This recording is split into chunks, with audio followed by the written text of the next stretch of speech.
Hi, everybody. Welcome back to It's All Light. I'm your host, Natalie Baugh, and today's special guest is Sam Brasher. What's up, everybody? So, Sam is from Lincoln, California, which is near Sacramento. Sam grew up there, went to BYU, Idaho, studied supply chain, and then graduated and moved to Vineyard, Utah. So that's just like the basic of basic. But now, Sam, your turn. Tell us a little bit about yourself. Yeah, you bet I did. Um, yeah, I grew up out in the country in California, and I loved it. Um, I grew up taking care of animals, love hunting and doing outdoor things, riding dirt bikes, um, all the outdoor things I love to do. But yeah, so you're right, I went to school in Idaho, um, and I wasn't planning on staying there long, but then I met a girl and decided to stay um, to pursue her, and that ended up not happening. So Mm. graduated from BYU Idaho, and the phrase BYU I do I didn't live up to that. So I moved down to Utah after to find a wife. Honestly, that seriously was the main influence in moving to Utah. I was like, well, I'm not married. I'm gonna find a job in Utah then. Yeah. So that's what I did. Um, Later on, we're going to have to ask you just what helped you overcome that not marrying that girl. I want to hear more about how that affected you in your life and what you learned from that. Just because oh, it was heavy. Yeah, yeah, but it let's was a bring that huge up part a of my little life. bit later. What's your favorite flavor of ice cream? Oh, I think chocolate with brownies, although I just the other day had pistachio ice cream for the first time. Mm, For the first time, and it was amazing. So I think I want to keep eating pistachio ice cream for a while. that's a good one. Okay, any other fun facts about yourself, Sam? Let's see. I'm a member of the Church of Jesus Christ of Latter-day Saints. I'll put that plug in there. I love that I'm a part of this church. Um, it influences everything in my life. Um, I think, and yeah, I I mean, I'm also a pilot. I want to talk about being a private pilot with Aviation. you today. So Nice. yeah. Yeah, what are some other things you love doing? You mentioned you grew up kind of in the countryside, dirt biking, hunting, playing outside, hiking, Yeah, fishing and stuff. Yeah. fishing. What was that like, you ask? No, just what other things do you like to do? And flying planes, we'll talk about later. Oh, yeah. So I feel like my whole life I've just picked up kind of not really gotten good at, but dabbled in like Mm, so many hobbies, and I think it's awesome. But the reason I think that I've done that and I've never gotten like become like an expert at any one thing. I've gotten pretty good at snowboarding, honestly. Um, was is just because I think that I just love being with people and whatever people want to do, like friends growing up, whatever friends were doing or were working on. Like my friends joined the cross country team. My friends started wrestling, joined the wrestling team in high school. So I did. yeah, They started skateboarding a lot. They started going snowboarding. So I was like, well, hang out with, I want to be with my friends. So I'm going to pick this stuff up too, I guess. interesting. Um, People person. yeah, I guess so. Yeah. Kind of, I wonder if it reflects kind of negative, like kind of like I'm kind of needy or something. I don't know. Same thing with dirt biking too. Well, I Some think family friends as started. you, oh, go ahead. No, I just picked up dirt biking the same way because of family friends that would always do it. So And I think that's great. You can be introduced to so many things by finding people you want to spend time with and what they like to do. And then from there, you start to resonate with what you like to do. I mean, that's how we discover our passions is by trying new things. And definitely passion grows based off of can be based off of someone else's passion. Like, I didn't love art history until I took my AP art history class in high school. And the teacher was so passionate that she literally converted everyone to AP art history. And it was like the thing to do. Everyone did it. Everyone fell in love with it. Now everyone is so much better off any museum they go to because of her. And we have this Totally. passion for art history. So passion can be spurred by the groups of people you're with for sure. So I don't think it's a bad thing. And then now you've known what builds you up and what you enjoy doing, and you do those things. No, you're exactly right. I think that you're right. Um, for example, when my sister married her husband, my brother-in-law, he introduced our family. Another example, another hobby is mountain biking, you know. And Right. so now I love mountain biking. I've got a friend group of mountain biking friends that I love to do that with. So you're right. That's the best way to discover what you love is through other people. Yeah. I think Thank you. I totally. agree. Okay. So we have like three things on the agenda. First thing, I do kind of want to hear like what you learned from dating someone and then having it not work out. I think that happens to more people than we know, and just Okay, let's talk about that. Yeah. yeah, it's hard. And what helped you get through it? Yeah. Well, uh, So you I guess I'll stayed just in Idaho to pursue a girl and dated. Go from there. yeah. Yeah. I remember being at a party at like a friendsgiving party and announcing to everybody and this girl was there and then standing up and announcing to all my friends, everybody, I think I'm gonna stay in Idaho. I was like, because they kind of knew that I was considering leaving. Oh, And I didn't announce like the main reason why there, but yeah, from there we just became we just became good friends. Um, and I had an opportunity. I remember we started dating after I had an opportunity to get an internship in the city that she's from. mm. Um, and so I took that opportunity and I didn't tell her about it for a while. And I told her that I was, and she was like super shocked, but also happy. And I don't know. From there, we started going Did out. you We find started, that internship because you knew she was from there? yeah. Oh man. How big of a Wow. simp is that? How big of a simp am I? It's going for what you Um, wanted at the time. no, I work. Yeah, I think that I was really hooked on this girl. I'll Wow. leave it at that. All right, so you Anyway, dated so her. we dated for 2 years, and it was great. You know, towards the end, I kind of was like pressuring her, bringing up marriage all the time. Hey, when are we gonna get married? When are we gonna get married? And we went ring shopping. She agreed to going ring shopping, and like it wasn't like she was pressured into it though. Like she wanted to, Mm-hmm. from my point of view. And we were talking to our bishop about like what it takes to get married and the steps you need to go through. And I think that when that happened, combination of that and going ring shopping, it was really real for her. And I think that she realized, hey, I don't actually love this guy enough to marry him. I don't want to marry him. Wow. So That's so it, hard. yeah. So it was the day after my birthday, actually. Oh. She sat me down and started bawling, like crying so hard. And I was like really confused. But she broke up with me. Wow. And, um, and it was really hard. It was really hard. I remember for months, Natalie, for months after that being so sad. I'd see her around campus and we'd meet up and talk. Like, we met up and talked like a few times Mm. just to catch up with each other and to like make sure we were doing okay. Mm. And we weren't. I mean, she was devastated too,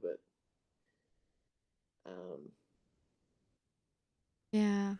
but anyway, but what really got real for me, what really, I mean, it was sad and it was really hard, don't get me wrong, but about 6 months after she broke up with me, she started dating another guy. Mm.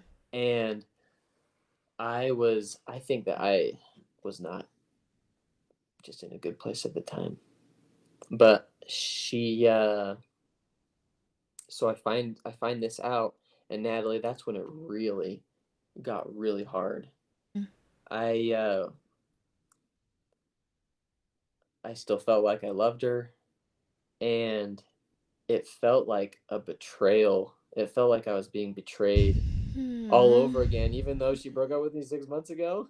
Yeah. It Oh, was these it was feelings are terrible. real. I'm sure everyone listening can relate. I mean, everyone's been through at least a breakup. Well, and if you haven't, lucky you. But for those who have, it's hard either way. It's hard if you're the one breaking up, but then it's hard moving on, and it's hard if you're the one being broken, you know? Hmm. So what are some things that helped you through this? My family, Yeah.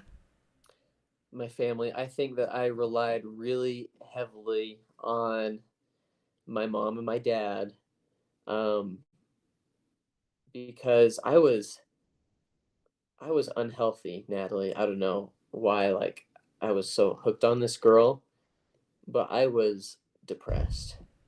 I really was. Looking back on it, I was like, oh my gosh, I absolutely was not having good thoughts about myself, like thinking about myself in a uplifting way. Mm. Um, I think it's for the better that I think it's for the better that I didn't marry this girl, because looking back, I think that throughout the relationship, I think she really inspired a lot of doubt in myself. She made me Mm. doubt myself a lot, um, which I didn't realize. I mean, sometimes love is blind, huh? Like, I mean, I had a similar type of relationship in a different parallel universe. Just a hard relationship, growing to love each other, but it not being very healthy or well, and then yeah, having to overcome that years later. You know, it took a long time to move on, and even when I thought I was moved on, I wasn't. And just it takes a lot of time, but it also takes just controlling your thoughts and your minds and your actions and stopping catching those thoughts and just stopping them, you know?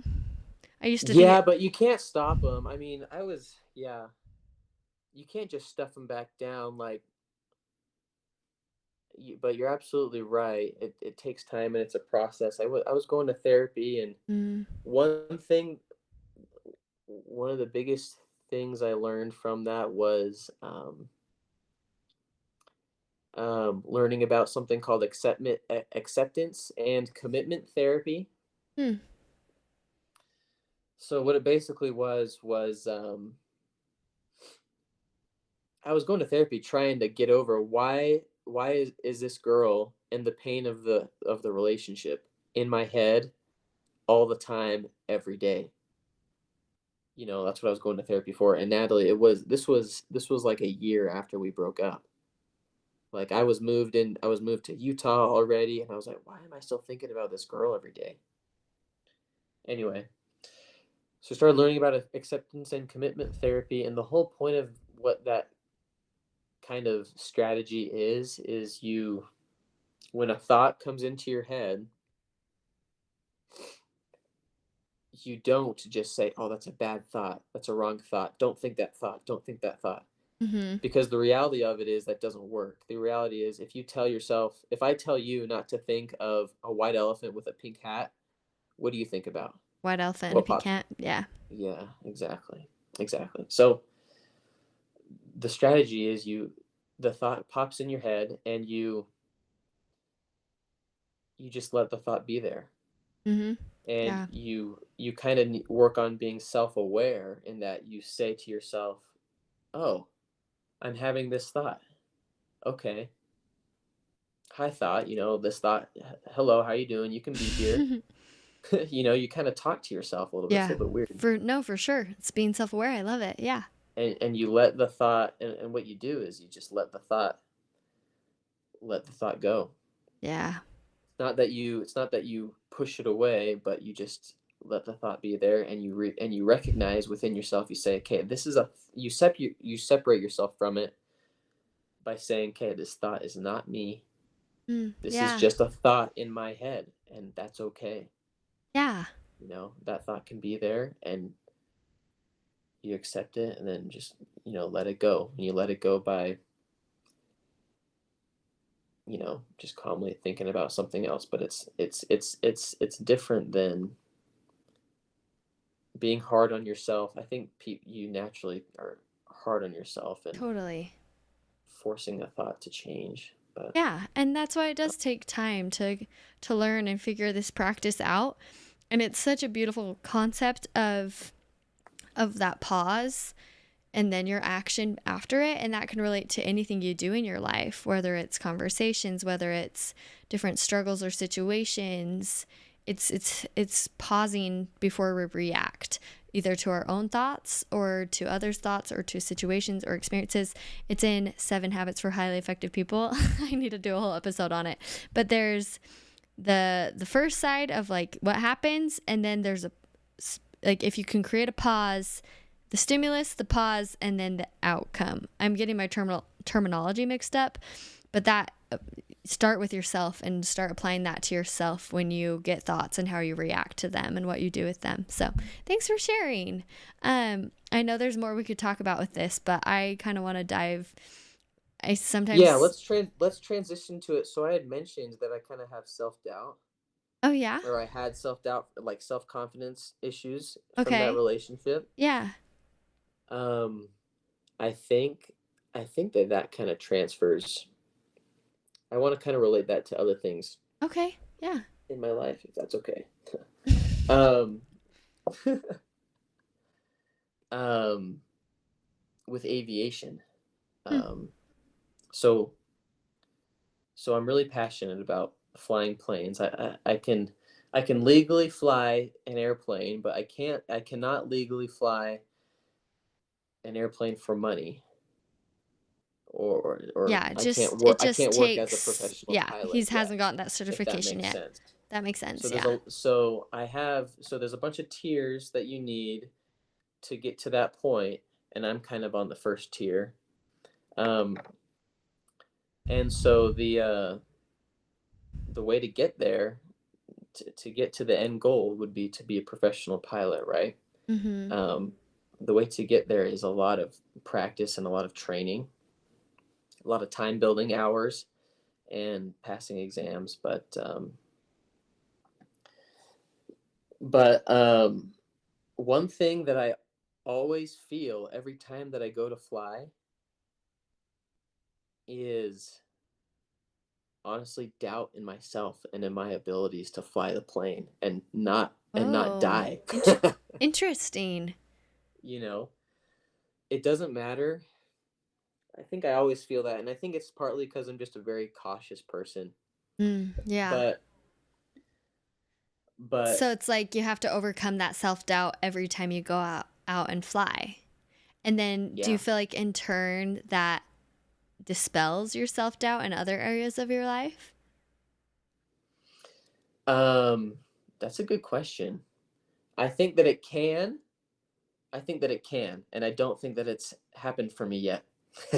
Okay. If that So makes sense. so keep walking us through this correlation of like either self-doubt from a relationship not working out or from not being in a job you want, or I don't know, self-doubt is really hard because sometimes you really just doubt everything you've done in your whole life at times. I've definitely, Mhm. luckily this doesn't happen very often, but once in a blue moon I spiral and it's like I'm a failure in this and this and this and this, and I Absolutely. mean, self doubt, I think, can creep into anyone. It'd be cool to get like an Olympian's perspective, if they've ever doubted that they couldn't do a certain event or something. But how does this, Seriously. with this self doubt, whenever you fly a plane, like you've overcome it, you've flown planes, you've got your license, you know how to fly a plane. So you have dispelled that self doubt to an extent. So tell us more what's on your mind about that. But why does that doubt keep coming back, right? Yeah. Um, Two things. I'm gonna stick with aviation here. Mm-hmm. But one thing that increases the doubtfulness for, I think, any pilot is time not flying. Does that make sense? Time on the ground. If it's been if it's been a month, or if it's been 6 months, or if a pilot hasn't flown a plane in a year, that person's going to be way less confident than a Right. person that flew yesterday. You know what I mean? Totally. Yeah. So it's Yeah. So it's doing more of those self-doubt things more and more to dispel it and overcome it. it's continually you've got to keep up on practicing, I guess, right? Well, and like Um, I think after your relationship, maybe in self doubt, you had to keep consistently reminding yourself of the qualities that you have as you got back into the dating world, right? To overcome that self doubt, you had to continually, I mean, put yourself out there in a sense, and like just, I think confidence, right? If you have confidence, you don't have doubt, but at the same time, it's like a combination of like confidence and faith to dispel doubt. Okay, keep going. it's like, yeah, I mean, you got to exercise that muscle. It's like exercising a muscle, Right. you know. Um, with planes, pilots talk about all the time about two different things about being proficient and being legal to fly. Mm, Um, and they're two interesting. different things. So it's like a, a long time could go by, right, of not flying a plane, and it could technically be legal for you to fly. But does that mean that you're proficient at flying? Are you proficient at your skills? Mm-mm. You know, and that's a conversation that pilots have all the time to verify if they're safe. Yeah. Um, and the fact is that if a lot of time has gone by and you've not done something and tried something, then you're really not then you're not proficient. Um, you may be legal and you may be able to do it, but it's not wise to do it. It's not safe. Hmm. Um, My mind is like trying to find correlations to this and just life in general, just because I love like analogies and metaphors. The one that came to my mind was like, I think my mind's just still on this self doubt thing. And then with the episode a few times ago about manifesting, like increasing your confidence every day, keeps you proficient in the things you're good at and want to get better at in your mhm. career, in your career, like focusing 80% on your strengths, 20% on your weaknesses propels you in your strengths to tackle Mm, to tackle your weaknesses, and then just boosts your confidence when you are continually I love that. remembering the skills you have. And you always, even if you're naturally gifted, like Tiger Woods is gifted at golf, but he still practices. I mean, I don't know where he's at now, but like using that analogy, or even Roger Federer didn't start out as a tennis prodigy. His mom was a tennis coach, and like he was so bad she didn't coach him. But then later in his life, he played tennis and obviously became one of the best tennis players in the world and is amazing.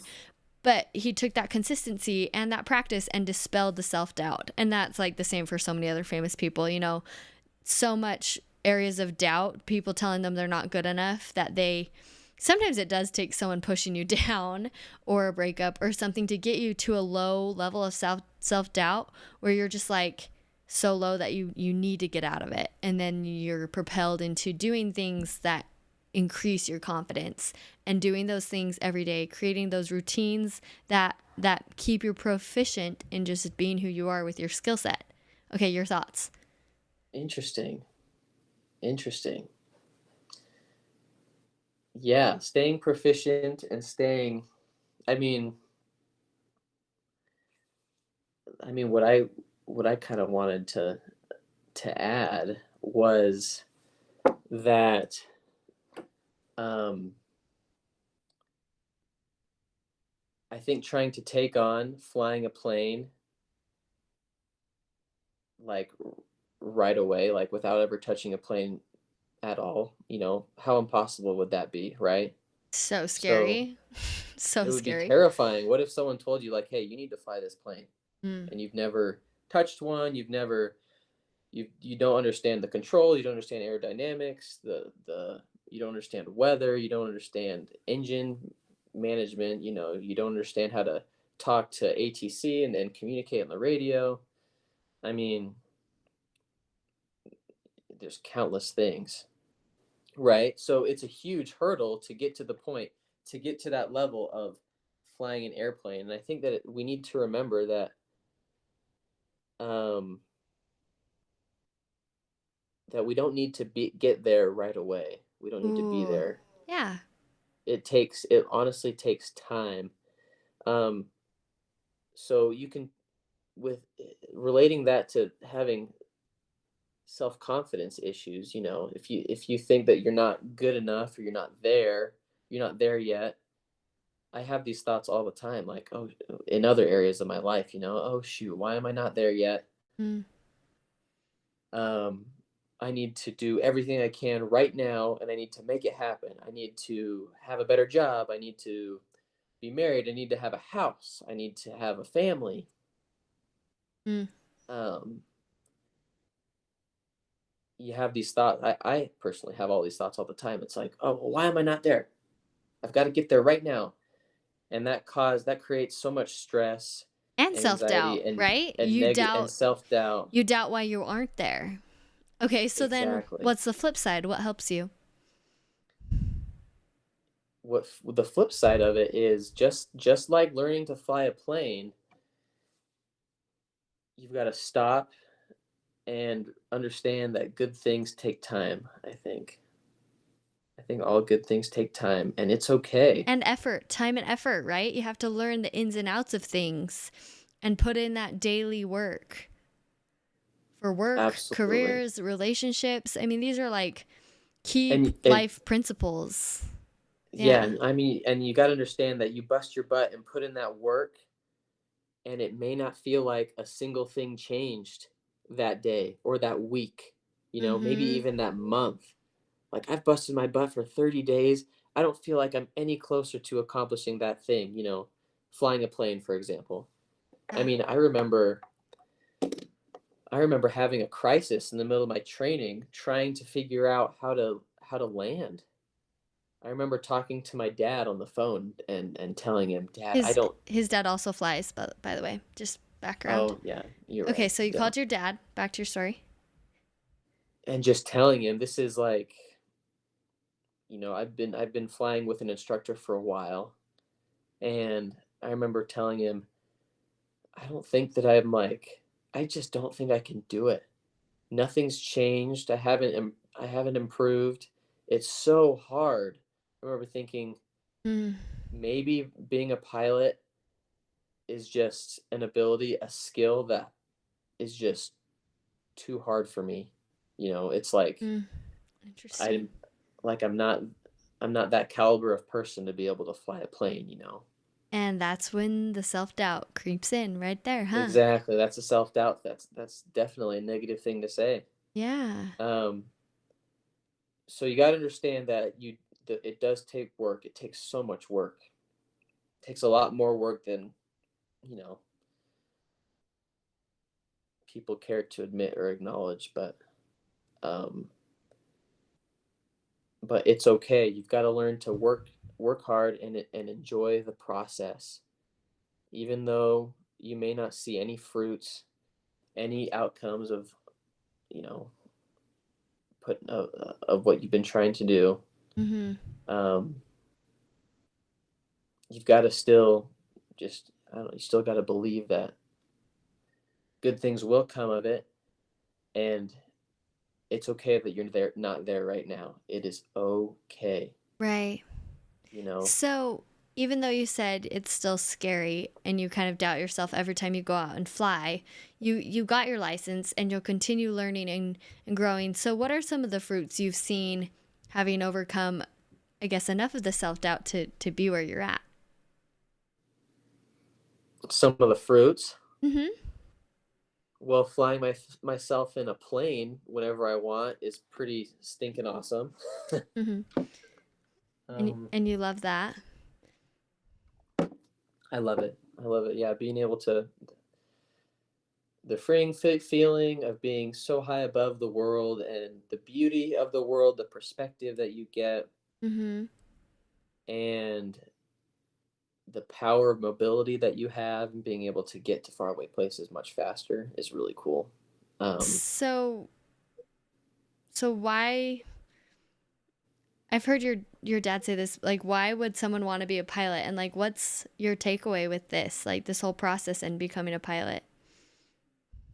why would someone want to be a pilot? Yeah, or I don't know if that'll be helpful, but it's kind of curious. I think just like with anything challenging, Mm-hmm. I think that there's a great benefit. You can learn about yourself. You can gain. There's a lot of confidence to be gained in developing such a cool ability. You know that you can say that you did that, Mm-hmm. right?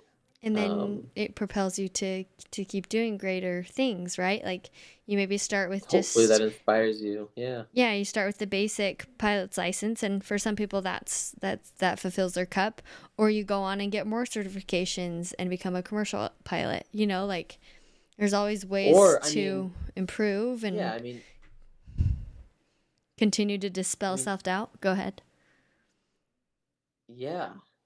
It doesn't even need to stay in the realm of aviation. I mean that it can inspire confidence for you to do anything. You know, whether it's you want to start a business, you want to um, go on, go on a big adventure or trip or Mhm. Yeah. um, Well, like for a me number of too, things. like marathon training's hard, and it for me it involved like track workouts, and I hate track workouts, but I knew it would help me get better, and like I would doubt myself that I'd be like fast enough or that I could wake up early or whatever, but like bit by bit, like building up that consistency by race day, like I was prepared and ready. And I didn't like, yeah, you have nerves, but like the self doubt was gone through that effort and preparation. And then the end result of it all, like, is the most incredible feeling. It's not just finishing the race, it's having finished months of training to get there and get your goal. And yeah, it's an incredible feeling to kind of overcome any area of doubt for yourself. And I think manifesting's a good plug to help you start overcoming doubt. And then action, right? Like we've been talking about. Take action, be proficient. That's kind of my takeaways. Like, what are the areas that I'm doubting in my life? And what's the flip side? Looking at myself on the flip side of saying, okay, a person without self doubt in this area would be doing this, this, and this. And then that'll help my mind start to learn to do those things. And we've talked about that on the podcast before. I forgot which episode, but I think it was with Annabelle. Just if you think about what a person with whatever you want to be is already doing, then that vision will start to become alive in your life. All right, Sam, Hmm. what's your takeaway from today's conversation? We talked about a few things, but Yeah, we jumped around a lot. yeah, hopefully you followed along. Yeah, I think that my key takeaway is that good things take time, and Mm, that um, learning to love the journey and love the process um, is key to finding peace and happiness and um, accomplishment. Because otherwise, yeah. I think you'd never be happy. Well, and part of that journey is failure, is heartbreak, is not landing a plane right the first few times. I don't know. It just seems impossible to land a plane at, like, that just sounds insane. But, like, so many things in our lives seem like a failure. You didn't land the internship you wanted. You didn't get the job you wanted. I don't know, college wasn't all you anticipated it to be. There's so many things in our lives that can open up holes of self-doubt, but it's learning to just take them all with the journey. Okay, go ahead, you had something Hmm. to say. No, I didn't. Or wait, I think I did. I think I did, Oh but it's man. gone. Oh, But basically, sorry. that good things take time, Good things take just like you time. said. Yeah. Well, we'll end the episode with that. Thank you, Sam, for sharing your thoughts on, I mean, overcoming self-doubt in general, but through relationships, through careers, through, I guess we didn't really talk about career, but through aviation and those things. And fun fact, this Of course. is Sam Brasher, who I'm dating. I bet people could tell Hey, from the everybody. minute. I bet people could tell, especially if they're watching this. Yeah. Yeah. Anyways, if I build up enough courage, and if Sam and I feel like it's okay to share things, maybe we'll have a Q&A on Instagram and talk through some things just as we Everybody, put figure your it out. input to do it. We should do it. No, Yeah. we talk about things, and sometimes it's between you and me, you know. Put the And pressure and on. oh my heck, I hate pressure. You're getting a little peek into what our life is like.